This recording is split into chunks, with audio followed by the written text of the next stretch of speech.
देश भर में किसान की हालत तो बहुत बुरी होती है और दिन ब दिन बुरी हो रही है। इसमें ये जो आंदोलन चल रहा है ये तो अपने मुआवजे के लिए ज्यादा से ज्यादा हो रहा है कि यहाँ तो अदानी अंबानी को तुम एक एक लाख एकड़ जमीन दे रहे हो और 1 रुपया में दे रहे हो।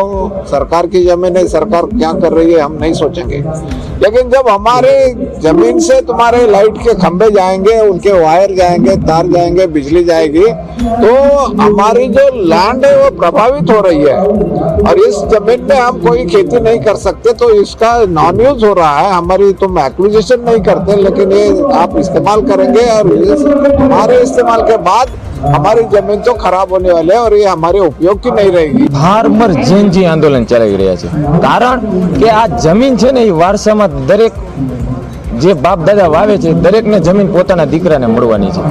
એટલે જે દિલ્હીમાં જેનજી આંદોલન થયું હતું બરોબર, એને એક મંત્રીનું ખાલી રાજીનામું લીધું છે। આ તો જગતનો બાપ છે, ધારે ને તો આખી સત્તાને પલટી નાખે। અને ગુજરાતનો ઇતિહાસ છે, કોંગ્રેસને પલટવા વાળું એ આ 56 લાખ ખેડૂત હતા અને ભાજપને પણ જડિયા મૂળથી કાઢશે તો આ ગુજરાતનો ખેડૂત કાઢશે।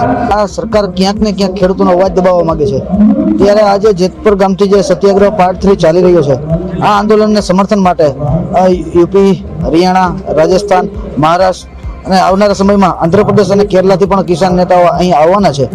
આવનારા સમયમાં મોરબી જિલ્લામાં મહા કિસાન પંચાયત બોલાવવાના છીએ અને સરકારને જડબાતોડ જવાબ આપવાના છીએ કે અમારી માંગ સંપૂર્ણ કાયદાકીય માંગ છે, અમારી માંગને સંપૂર્ણ રીતે કાયદાકીય રીતે શાંતિપૂર્ણ રીતે અમારી માંગ સ્વીકારવામાં આવે, આવી અમારી તૈયારી છે।